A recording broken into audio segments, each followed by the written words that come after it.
On Christmas Eve, my own daughter texted me, "We'll spend the holiday with my in-laws." 30 years of sacrifices erased in one message. That night, she saw photos of my dinner party with friends. She stormed in, screaming I'd hidden millions from her. I stayed calm. Hours later, flashing lights filled my driveway. She called the police. But the ending, it silenced her forever. I'm glad you're here. Follow my story until the end and comment the city you're watching from so I can see how far my story has reached. The message came on a quiet December morning while the sun poured through the tall kitchen windows of Richard Lawson's villa. He had just set his coffee mug on the granite counter when his phone buzzed. His heart lifted at the sight of his daughter's name. At last, Emily had responded about Christmas plans. He opened the text, expecting warmth, maybe a little excitement. Instead, the words struck him with the force of a blow. "We want to spend Christmas quietly with the in-laws." He read it twice, then a third time, the cheerful sunlight now mocking the darkness creeping into his chest. His knuckles whitened around the phone as years of sacrifice, years of giving, surged back like a tide. 30 years, 3 long decades of being there for every crisis, every whim, every demand. He remembered writing the tuition checks for Emory University, $60,000 a year, while Emily changed majors like she changed wardrobes. Psychology, then communications, then business. He had never complained, not once. He remembered her wedding to Tyler Hayes, the perfect day she'd demanded. "It's once in a lifetime, Dad. We want it to be perfect." Richard had paid $45,000 to make it so, watching her whirl across the floor in a gown that cost more than most families' cars. Tyler's family had contributed little more than a fruit tray and a smile. He remembered the down payment for their house, $80,000 in cash. "It's perfect for when we have kids, Daddy," she had said. The children never came, but the request for help never stopped. Car repairs, credit card balances, vacation funds, home renovations. Every call began with the same words. "Dad, I hate to ask," but she never hated it enough to stop asking. Richard turned from the phone to the wide windows overlooking his landscape garden. The villa, bought just weeks ago for $2.8 million, was meant to be his sanctuary, his well-earned reward after a life of relentless work. He had built this haven through decades of smart investments, risky ventures that paid off when others scoffed, and a consulting business that thrived because he refused to slow down. The cryptocurrency portfolio no one believed in, the tech startups everyone doubted, the sleepless nights he had endured, they had all brought him here. And yet to Emily, none of it mattered. He wasn't her father. He was an account number with a heartbeat. Her words on the screen cut deeper each time he looked. "Quietly with the in-laws." Translation, "Your money is welcome. You are not." The grief hardened into something colder, sharper. He had spent enough years being taken for granted. If Emily wanted a quiet Christmas, she could have it. He would give himself something different. A Christmas filled with laughter, with people who truly wanted to be there, who celebrated him for more than what he could provide. Richard's eyes slid to the contacts list on his phone. The first number he found was his brother's. Michael Lawson, who had always seen through Emily's manipulations, but kept his silence out of loyalty. Not this year. "Richard," Michael answered after 2 rings, his gravelly voice warm. "Perfect timing. I was just thinking about Christmas plans." "Are you and Linda free for Christmas dinner?" Richard asked, his voice steady, clipped.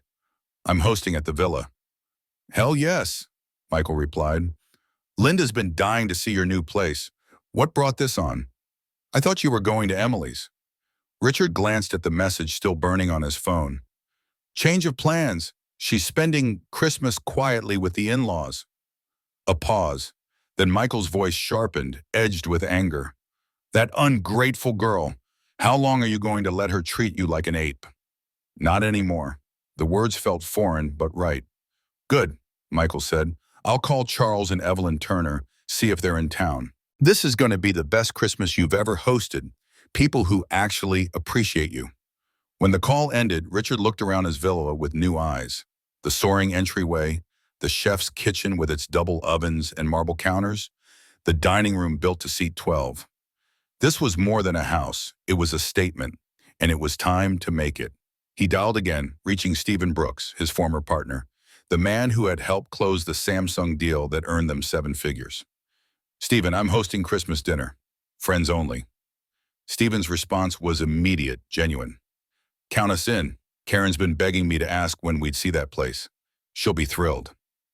Next came Diane Miller, who had cheered the night his startup went public. Then Charles and Evelyn, friends who had stood by him for years. Each voice he reached wasn't calculating or cold, but eager, appreciative. With each yes, the ache in his chest eased. He filled a yellow legal pad with the menu: prime rib, roasted vegetables, twice-baked potatoes, Caesar salad, Diane's famous tiramisu, if she would bring it. From his cellar, a 2018 Cabernet he had been saving for a special occasion. This was it. As he rearranged furniture for better conversation, the silence of his villa transformed into possibility. By evening, the guest list was solid.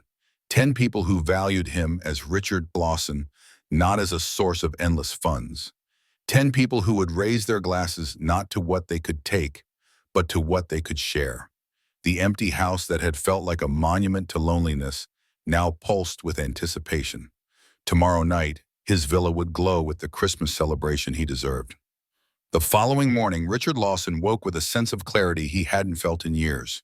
The villa, with its polished floors and towering windows, no longer felt like an echo chamber. It was beginning to take shape as the heart of something meaningful. His daughter had chosen distance, but Richard was choosing connection. He started with the guest list. The first call had already gone to Michael and Linda, who had answered with immediate enthusiasm. Now came the people who had walked beside him through battles won and scars earned. He dialed Stephen Brooks, the man who had once shared late nights negotiating deals that turned into millions. "Stephen, it's Richard," he said when the call connected. "Richard, I was just thinking about you. What's new?" "I'm hosting Christmas dinner here at the villa. Small group, friends only. December 23rd at 6. There was no hesitation. "You're kidding? Karen has been begging me to ask when we'd get an invite. She still talks about those photos from your housewarming. We're there, and Richard, thank you. It means a lot to be included." One by one, he reached out to those who had seen him not as a provider, but as a partner, a friend, a man worth celebrating. Diane Miller answered with her trademark laugh, promising to bring her famous tiramisu. "It wouldn't be Christmas without it," she said warmly. Charles and Evelyn Turner agreed instantly, their excitement genuine, free of calculation. By the time the last call ended, Richard sat back in his chair and allowed himself a long breath. Each voice had reminded him of something he'd forgotten, that he was not alone, that there were people who cherished his company for reasons that had nothing to do with his wallet. With the invitation secured, he turned to the preparations. In the kitchen, he spread his yellow legal pad across the counter and wrote with a deliberate hand, "Prime rib, ordered from Morton's. Roasted vegetables, golden and crisp. Twice-baked potatoes, Caesar salad, Diane's tiramisu." From the cellar, the Cases Cabernet he had been saving for a special occasion. There would be no better time than now. The villa was a masterpiece, but it needed warmth. Richard began moving through the rooms, shifting furniture to create pockets of conversation. The leather sectional angled toward the massive stone fireplace. Extra chairs pulled in from the formal living room. In the dining room, the long mahogany table gleamed beneath a crystal chandelier, its 12 seats waiting to be filled. He ran his fingers along the polished wood, imagining laughter rising and glasses clinking in celebration. Outside, landscapers had trimmed the hedges just days before. The garden lights, strategically placed among winter greenery, would cast a golden glow over the pathways when night fell. Richard paused at the window, picturing his guests arriving, their coats dusted with frost, their voices carrying warmth into the cold night. The house was more than ready. But Richard found himself lingering in his office, staring at the text Emily had sent. The words still burned, but now they ignited determination rather than pain. He had been her provider, her rescuer, her endless safety net. Yet she could dismiss him in a single line. For the first time, Richard felt no compulsion to run after her. She had made her choice. He was making his. By late afternoon, the catering order was confirmed. The wine was uncorked to breathe. The silver had been polished, the linens pressed. 10 seats filled with people who wanted to be there, not out of obligation, but out of respect and affection. The villa, purchased as a symbol of independence, now vibrated with possibility. Its rooms no longer waited for approval from a daughter who treated him like an institution. They belonged to him, and tonight they would belong to friends who celebrated his life rather than draining it. Richard stood in the entryway as the last light of day bled into twilight. The curved staircase rose above him, a monument to years of perseverance. He had built this life. He had earned it. For too long, he had allowed Emily to rewrite the narrative, to frame his generosity as expectation, his love as duty. But now the story was changing. Tomorrow the doorbell would ring, and people who cared about him, people who valued him, would step across this threshold. Tomorrow the villa would no longer feel like a solitary fortress. It would become a home filled with voices that honored who he truly was. Richard Lawson allowed himself a small smile, the kind that comes from deep certainty. For the first time in decades, he looked forward to Christmas. Snowflakes drifted like ash across the night sky as the first knock echoed through Richard Lawson's grand entryway. His pulse quickened. At exactly 6 o'clock, the doorbell chimed, and through the glass he caught the silhouette of his brother, tall and familiar, a bottle of wine in one hand. Linda stood beside him, her eyes bright with anticipation. Richard opened the door, and Michael swept him into a grin. "Richard, this place, Jesus. Photos don't do it justice." Linda's gaze darted upward to the chandelier, then across the sweeping staircase. "This is stunning, absolutely stunning." Their voices filled the villa with warmth before coats were even hung. Richard felt the tension in his chest ease, as if someone had cracked open a window in a stifling room. Headlights washed across the driveway, followed by the slam of car doors. Stephen and Karen Brooks stepped out of their BMW, the Turners, right behind them. Within minutes, the foyer swelled with laughter, greetings, and the unmistakable hum of genuine excitement. "Richard," Karen said, turning in a slow circle as she entered, "when you said you bought a villa, I expected something nice. This is magnificent." The words landed differently than they would have if they had come from Emily. These friends weren't calculating pound or scheming for what they might gain. They were happy, truly happy, for him. He guided them through the home, pointing out the imported marble fireplace, the custom-built cabinetry, the panoramic windows that revealed his manicured gardens lit in gold.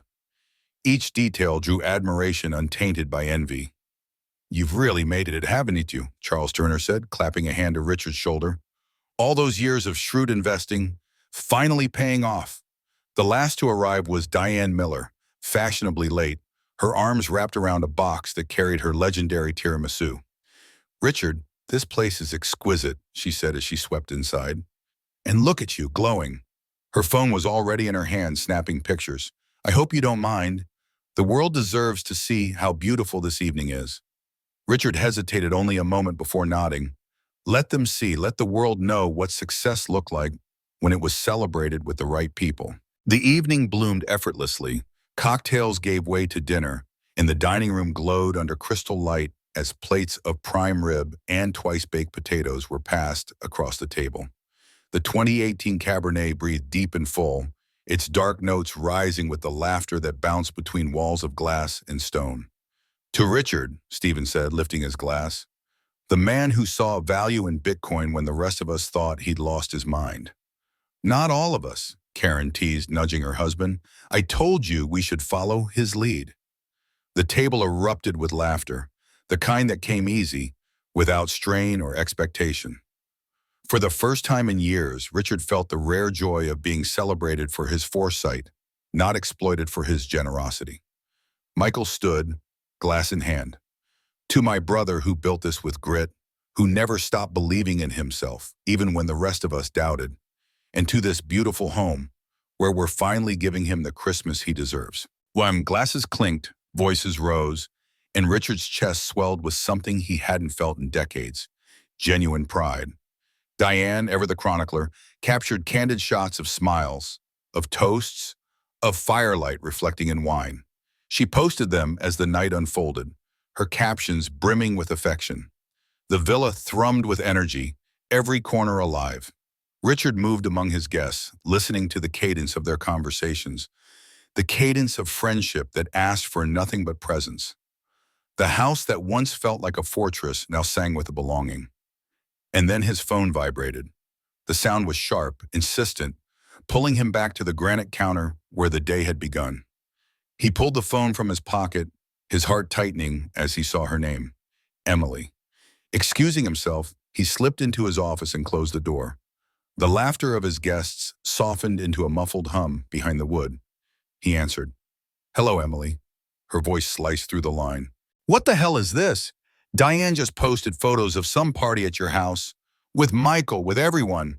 You went behind my back. You excluded us." Richard steadied himself against the desk. "You said you wanted a quiet Christmas with Tyler's family. I made other plans." "That's not what I meant. You knew what I meant." "I only knew what you wrote. Your message was clear." Her breathing was quick, sharp. "You invited everyone but us? Where did this house even come from? How can you afford something like this?" There it was. Not hurt over exclusion, but outrage at money she hadn't known existed. Money she couldn't control. "I've been successful, Emily. More successful than you realized. You never told me about this. You never told me you had this kind of money. I don't owe you a financial report.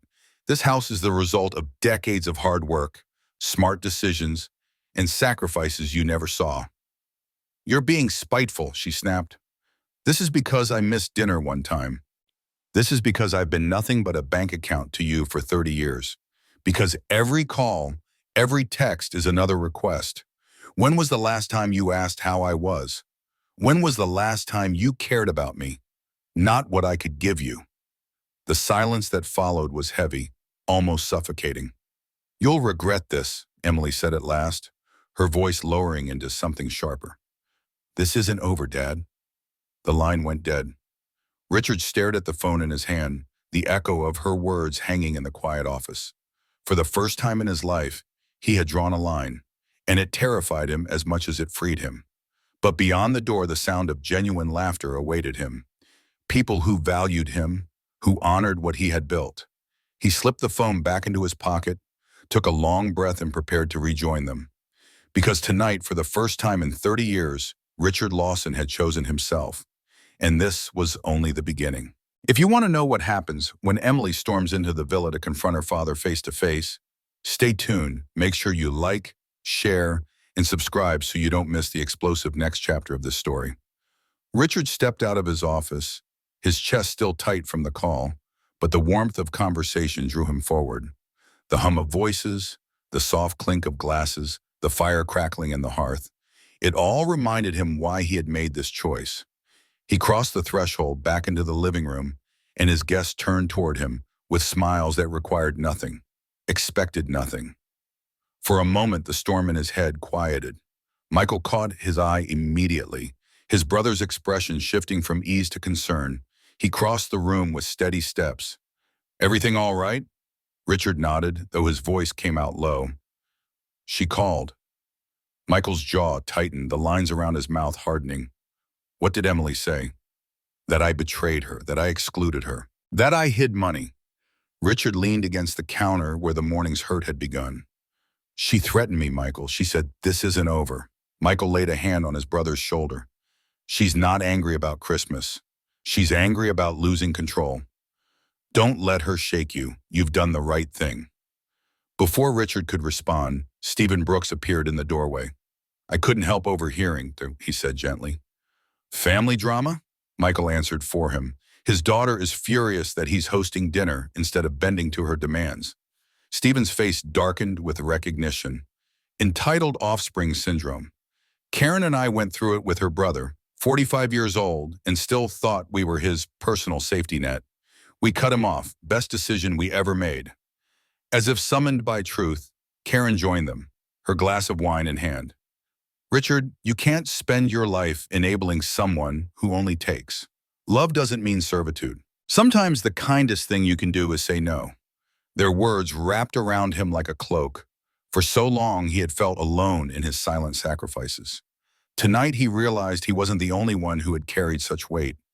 One by one, others drifted in from the living room, their faces earnest as they shared their stories. Parents, siblings, children, relationships poisoned by expectation. healed only by boundaries. You don't owe anyone your dignity, Michael said firmly. Not even your daughter. The heaviness in Richard's chest began to loosen. Perhaps for the first time, he allowed himself to believe he wasn't cruel, wasn't selfish. He was simply tired of being used. But then, from outside, a sound broke through the fragile calm, car doors slamming, heavy footsteps crunching across the gravel driveway. Richard's head turned toward the wide windows, but the night revealed nothing beyond the glow of the landscape lights.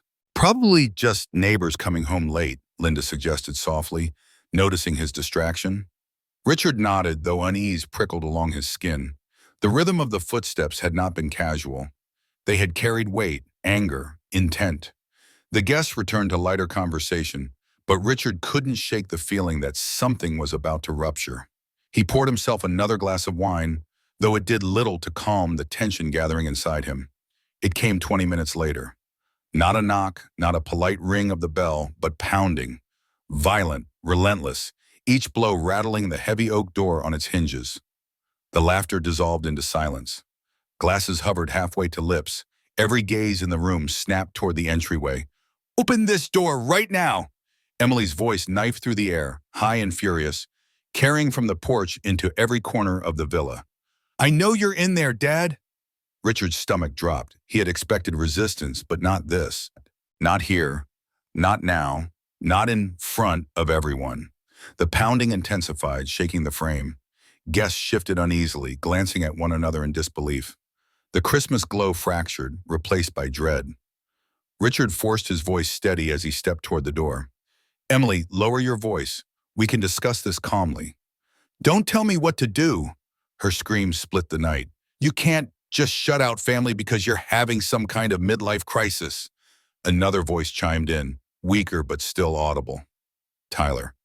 "Come on, Richard. Just open up. We can work this out." Richard turned back toward the room. His guests stood frozen, their faces etched with discomfort, embarrassment, even anger on his behalf. He felt the weight of their eyes, the fragile celebration cracking under his daughter's fury. "I'm sorry about this," he said quietly, his voice thick with humiliation. "Don't apologize," Michael cut in, his tone firm. "This isn't your fault. You're not responsible for her behavior." But the pounding grew louder, echoing through the house. If this continued, the entire neighborhood would know the Lawson family's chaos before dawn. The image of flashing lights, of whispers spreading across pristine lawns, pressed against his chest. Richard reached for the deadbolt. His hand trembled slightly, not from fear of confrontation, but from the finality he sensed behind this act. The moment the lock clicked, the door flew inward with such force that it banged against the wall. Emily stormed inside like a tempest, her hair wild, her eyes blazing with fury. Tyler trailed after her, his expression defeated, shoulders sagging as though he had already lost whatever fight she thought she was winning. "How dare you!" Emily's fingers shot out, trembling with rage as she scanned the room filled with stunned faces. "How dare you throw a party and exclude your own daughter?" The silence that followed was suffocating. 10 pairs of eyes bore witness to the 32-year-old woman raging like a child denied a toy. "Emily," Richard said evenly, "you're making a scene." "I don't care," she shrieked. Her gaze swept across the villa's soaring ceilings, the crystal stemware, the polished wood gleaming beneath candlelight. "Where did all this come from? How long have you been hiding money from me?" The words echoed through the house, heavy and venomous. Diane Miller stepped forward, her phone still in her hand. "Excuse me," she said coolly, "but this is a private dinner. You're being extremely rude." Emily snapped toward her, eyes flashing. You're the one posting pictures on Facebook. This is your fault." "I posted photos of a beautiful evening with friends," Diane replied, calm and steady. "Nothing inappropriate about that." Emily's voice cracked into a scream. "It was inappropriate because I wasn't invited." The absurdity hung in the air, naked and undeniable. Richard felt the weight of his guests' stares as reality crystallized. His daughter was willing to destroy him publicly rather than face her own reflection. And deep in his bones, he knew this storm was only beginning. The room froze, air thick with disbelief as Emily Lawson planted herself in the center of the villa, her fury filling every corner. Her chest heaved, her finger still pointed at her father like an accusation too heavy to lower. "You've been hiding this from me," she shouted, her voice trembling with rage. "This house, this money, you thought you could keep it all secret?" Richard stood tall, the firelight casting hard shadows across his face. "Emily, lower your voice. You are in my home." Her laugh was jagged, bitter. "Your home. Everything you've ever had, you've shared with me. I'm your daughter. How dare you shut me out?" Gasps rippled among the guests. Tyler hovered near the doorway, his shoulders hunched, his voice almost apologetic. "Maybe we should just—" "Don't!" Emily snapped, cutting him off. "Don't you dare take his side." She spun back toward the gathering of friends, her voice rising higher, sharper. "Do you all think this is okay? Him excluding his own family? Throwing a party like this while pretending we don't exist?" Her words hung heavy, but no one moved. No one agreed. The silence itself was an answer, and it made her tremble with rage. Diane lifted her chin, her tone firm but calm. "Richard invited people who wanted to be here, Emily. You told him you didn't." "That's not what I meant." Emily's voice cracked, desperation leaking into her anger. "He twisted my words. He always twists my words." Richard's patience fractured. "You sent me a message. I read it. I respected your choice. You made it clear you wanted a quiet Christmas with Tyler's family." "You don't get to decide what I meant." Her eyes blazed. "You've been lying to me, hiding money, living in this palace while I've been struggling. And now you throw a party and exclude your daughter? That's abuse." The last words sliced through the villa like broken glass. Guests shifted uncomfortably, some staring at the floor, others staring directly at her in disbelief. Michael stepped forward, his voice sharp. "Careful, Emily." But she was past caution. Her face flushed crimson, her hands shaking as she yanked her phone from her pocket. "If you won't admit it, maybe the police will make you listen." Richard's heart lurched. "Emily, don't you dare." The sound of 3 digits punched in. 911. The room erupted in murmurs, a wave of disbelief and indignation rolling through the guests. "Are you out of your mind?" Stephen demanded, his voice echoing off the vaulted ceiling. Emily ignored him, her phone pressed to her ear, her voice cutting the air. "Yes, hello. I need officers sent to this address immediately. My father is hosting a loud, disruptive party and—" Her tone sharpened. "He's hiding money from the family. I think there's elder abuse involved." Gasps spread like wildfire. Evelyn Turner pressed a hand to her chest. Karen's jaw dropped. Diane muttered, "Unbelievable." Richard stood motionless, his blood roaring in his ears. He could barely hear the rest of her performance, but the damage was already done. His daughter had crossed a line that could never be erased. The silence that followed was suffocating, broken only by the faint strains of jazz still playing in the background. Then from the distance, a low wail rose. Sirens. Faint at first, then louder. Red and blue lights streaked across the frosted windows, splintering the villa's golden glow with a harsh, pulsing glare. The guests turned toward the entryway, their expressions caught between shock and outrage. Richard's chest tightened, his fists clenching at his sides. His daughter had summoned law enforcement into his sanctuary, into the home he had built with decades of sweat and sacrifice. Emily's lips curved into a thin smile. "Now you'll see. Now they'll make you explain yourself." The sirens cut off abruptly outside, replaced by the crunch of tires on gravel and the slam of car doors. Shadows crossed the frosted glass panes of the entryway. Then came the knock, steady and authoritative. Richard's guests stood frozen, wine glasses still in hand, faces pale with disbelief. The warmth of the evening had shattered, replaced with the cold, sterile weight of authority. Richard walked to the door, each step heavy, deliberate.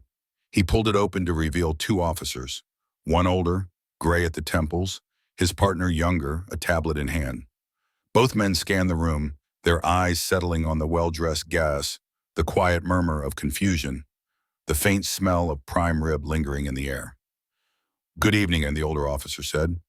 "We received a complaint about excessive noise and a possible domestic disturbance.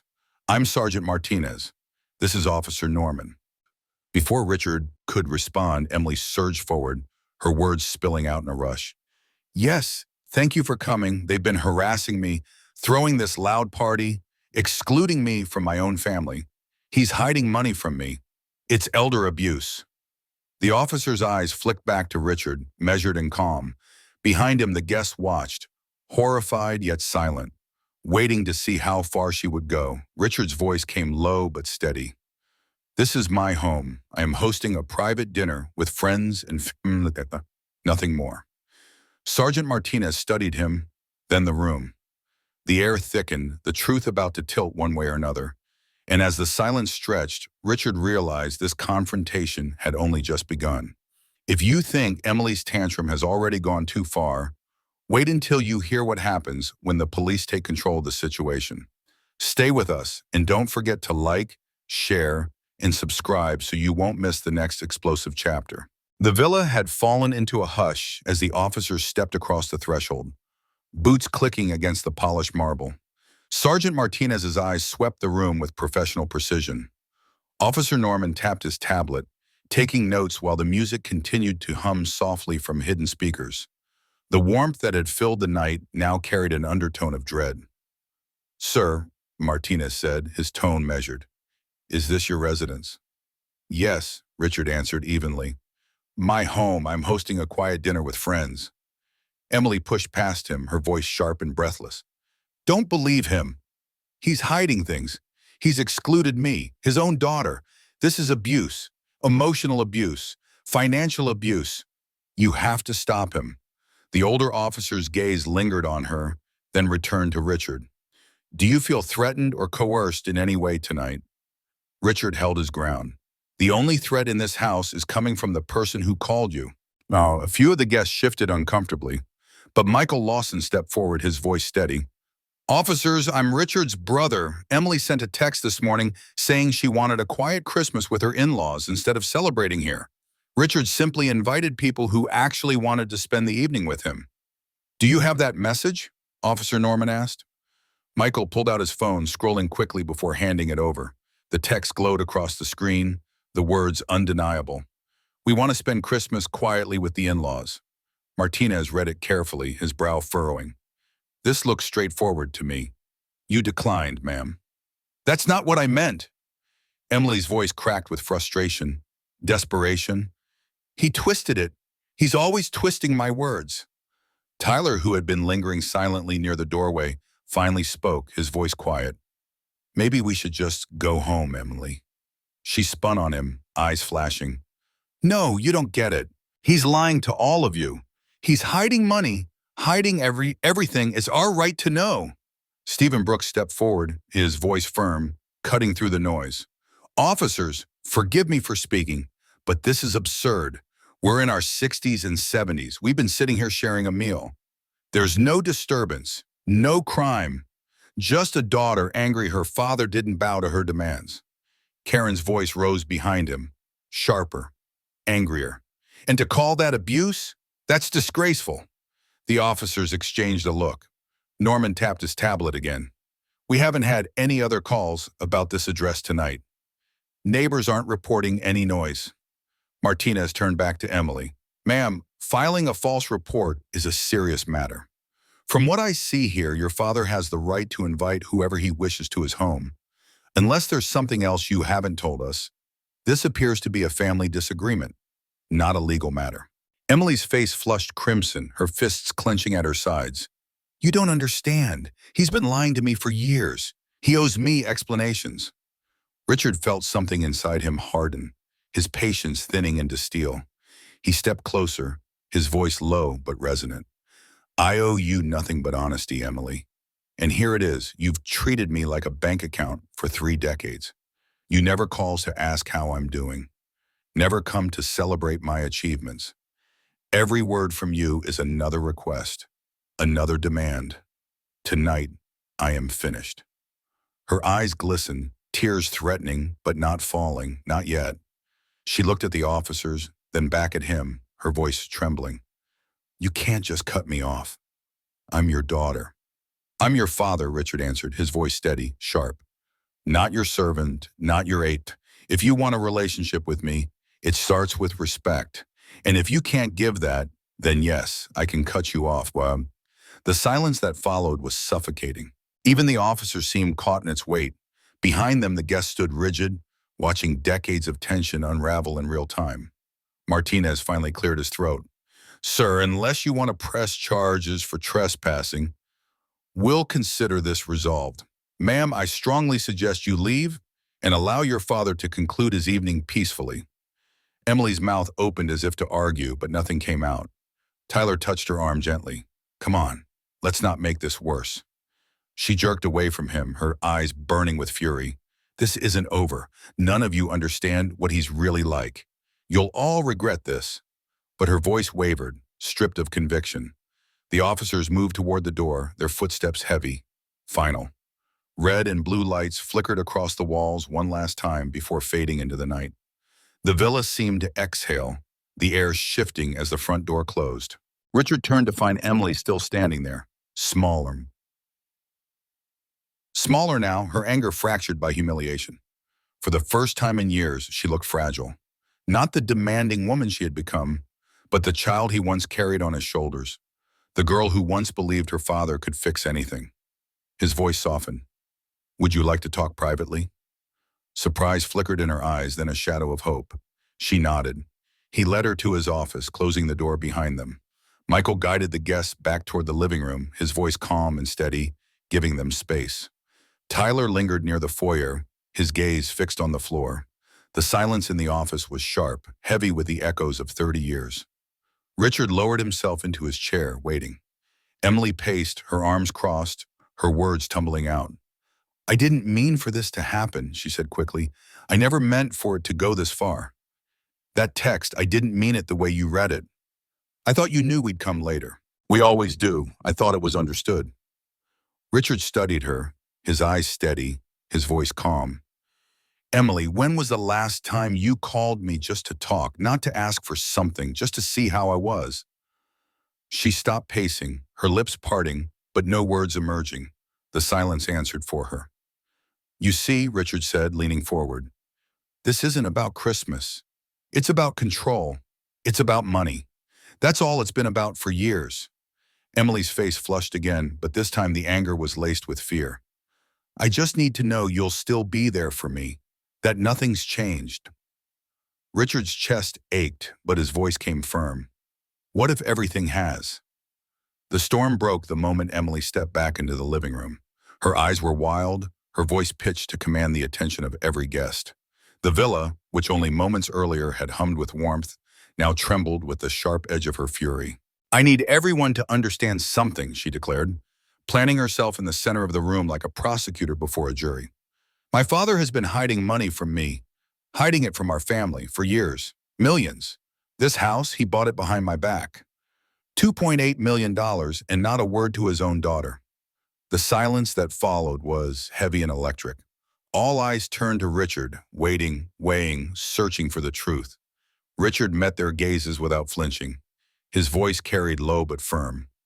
That money came from my investments, from years of work. I have nothing to hide. Emily's finger shot out, her accusation trembling. He's manipulating records, stealing from family accounts, funding this lifestyle while we struggle. A laugh broke the tension like glass cracking. Diane Miller shook her head, her phone still in her hand. Emily, your father showed us his portfolio years ago, when he was considering retirement. Every penny came from investments he made long before you were old enough to care. Nothing was stolen. She's right, Charles Turner added, his voice steady. Richard got into Bitcoin when it was barely $100 a coin. He told us about it back in 2011. We all thought he was crazy, but he wasn't. He was smart. And those tech startups he backed, some went public, others were acquired. We've watched it happen. Karen's words cut sharper still. The only thing he's guilty of is believing in his own vision when the rest of us doubted. Emily's face drained of color. The room was a wall closing in, each testimony a nail in the coffin of her accusations. She turned desperately to her husband. Tyler, tell them this is wrong. But Tyler couldn't meet her eyes. His voice was tired, flat. Emily, they're right. We both know they're right. Her breath hitched. You too? Richard felt a weight lift as he finally spoke the words that had waited 30 years. Emily, I want you and Tyler to leave my home. Tonight. Gasps rippled through the room, but he stood firm, his voice unwavering. I have been your father for 32 years. I have given and given and given until there was nothing left but resentment. I am finished being treated like a bank account with a pulse. You are my daughter, but that does not entitle you to my life, my money, or my dignity. Emily's eyes filled with tears, but even her crying felt rehearsed, a final attempt at control. Please, Dad, don't do this. I can change. I'll call more often. I'll show more appreciation. I promise, Richard shook his head. You had 30 years to change. Tonight proved you won't. Michael stepped to his brother's side, his voice sharp. Emily, enough. Leave. Her sobs broke into anger. You'll regret this, all of you. You don't know what kind of man he really is. Sarah Turner's voice rang clear. We know exactly what kind of man he is. That's why we're here. We've known for decades. You're the one we don't recognize anymore. The final truth hung in the air, sealing the moment. Emily's shoulders sagged, her fury draining into something brittle. She turned toward the door, her heels clicking across the hardwood as Tyler followed, his face etched with quiet shame. At the threshold, she spun back one last time. This isn't over, Dad. But Richard's voice was steady, final. Yes, it is. You ended it when you chose manipulation over love. The door closed behind them with a decisive click. The silence that followed was deafening, but it was not empty.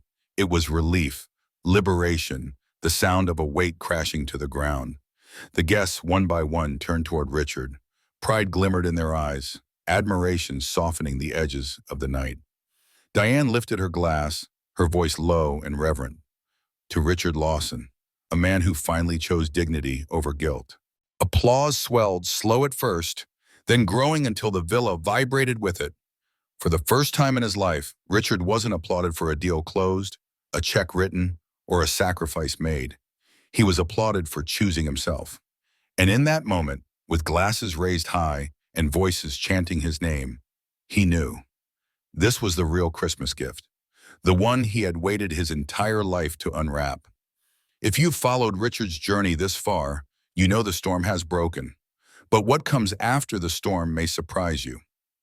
Don't miss the final chapters where healing, freedom, and a new beginning await.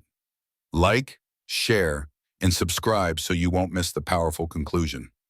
The echo of the slammed door lingered like a ghost, but the silence that followed was unlike any Richard Lawson had ever known. It wasn't hollow or punishing, it was pure relief. For the first time in decades, the weight pressing down on his chest had lifted.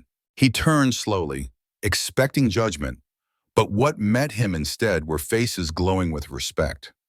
The people gathered in his villa were not gawking at scandal. They were celebrating courage. They had seen him stand firm against years of manipulation, and they understood the price of that kind of strength. It was Diane Miller who broke the quiet. Her voice carried across the room, soft yet fierce. Richard, that was the bravest thing I've ever seen. You finally demanded the respect you have always deserved. Stephen Brooks nodded, raising his glass. You handled it with more grace than she ever gave you. You didn't just protect yourself, you showed all of us what self-respect looks like. Karen slipped an arm around Richard's shoulder, her smile tender. We should have spoken up sooner. We all saw how she treated you over the years. But tonight you proved that it's never too late to draw the line. Applause rose again, not loud and chaotic, but steady, warm, like waves against the shore. Richard's throat tightened. He had spent 30 years believing he was weak for never saying no, yet here they were, applauding him for finally doing so. Michael stepped closer, his voice low, husky with emotion. I've been waiting for this moment, brother. You don't know how proud I am of you. Tonight, you set yourself free. The fire crackled in the hearth as Richard drew in a long breath.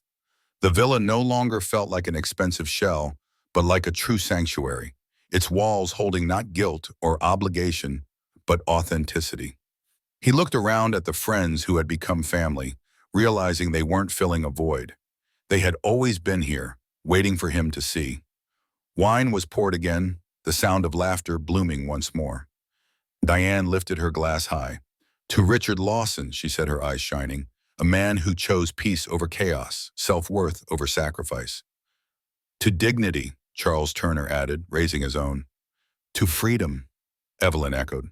The words struck Richard deeper than any toast he had ever received. They weren't about his wealth or his business successes. They were about him, his heart, his decision, his courage.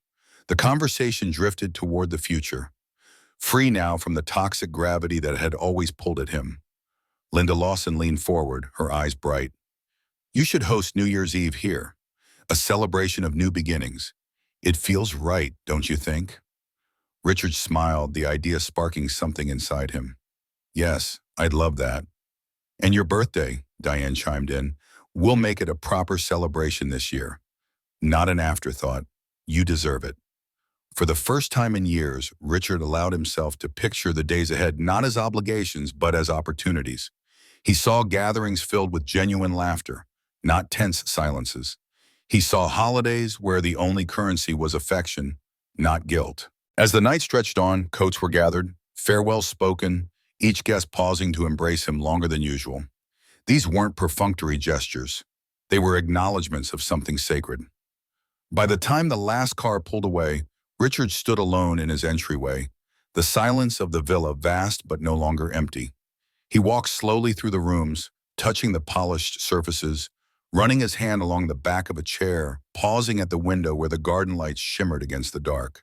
The house felt different now, larger somehow, as if toxic air had been cleared and replaced with something fresh, something alive. In the kitchen, he poured himself a final glass of wine and leaned against the counter where the day had begun with heartbreak. He thought back to the text message that had sparked everything. The words that had once felt like rejection now seemed like liberation. Emily had drawn a line, and he had finally drawn one back. His phone buzzed, breaking the silence. A message from Diane. Thank you for showing us what real courage looks like tonight. Sleep well, my friend. Moments later, another came from Stephen. Your home is now a place of love and respect. We're proud to be part of it. Then Sarah Turner. Remember, Richard, you're not alone. We're your family now. Call us anytime. Each message wrapped around him like a blanket, each word a reminder that family wasn't always about blood. It was about loyalty, respect, and love freely given. Richard moved to the terrace, the December air crisp and clean. The stars above seemed brighter than he remembered, and for the first time in decades, he lifted his gaze without the burden of guilt dragging him down. He was 63 years old, and yet he felt younger than he had in half a lifetime. The years ahead stretched before him, not as a dwindling horizon, but as an open road. He thought of traveling again, Italy's vineyards, France's kitchens, the winding rivers of Europe. He thought of nights spent in his villa surrounded by friends, not demands. He thought of waking up each morning with the knowledge that he had finally chosen himself. The firelight flickered behind him, casting golden warmth through the glass. Richard Lawson raised his glass to the night sky, whispering words no one else could hear. To freedom. And for the first time in 30 years, he truly meant it. Dawn crept gently across the horizon, painting Richard Lawson's villa in strokes of pale gold. The stillness of Christmas Eve morning held a purity he hadn't felt in decades. He sat at the kitchen table with a steaming cup of coffee, the aroma rich, comforting, grounding. The house around him was silent, but it no longer felt lonely. It felt his. Messages continued to light up his phone, reminders of the night before. Diane again. You're stronger than you realize. Merry Christmas, Richard. Stephen and Karen, your courage gave all of us hope. Michael's simple words. Proud of you, brother. Always have been, always will be.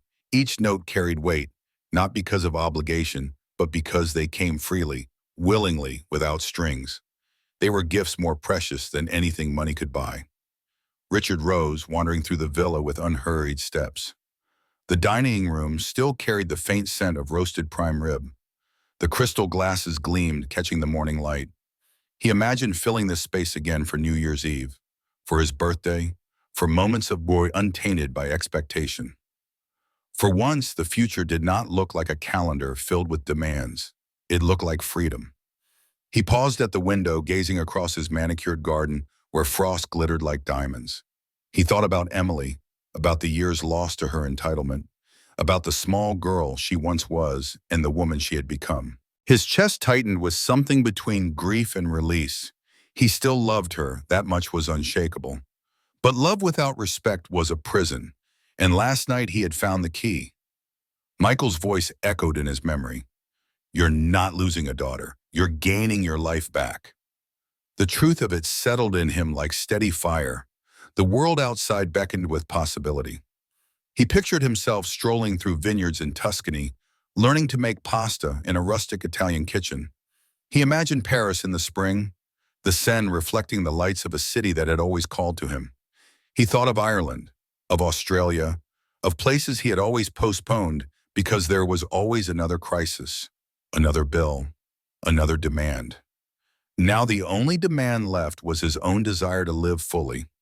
Richard stepped out into the terrace, the December air sharp against his face, the sun climbing higher. The villa stood tall and unshaken, a fortress no longer burdened by manipulation. For 63 years, he had lived as though he owed the world every piece of himself. But at last, he had chosen dignity over duty, self-respect over sacrifice.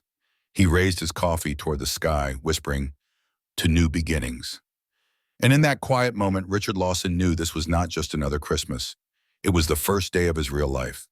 The greatest gift he had ever given himself was the courage to demand the respect he had long deserved. Christmas had finally come home. If this story moved you, share it with someone who needs the reminder that boundaries are not cruelty, but courage. Don't forget to like, subscribe, and let us know your thoughts.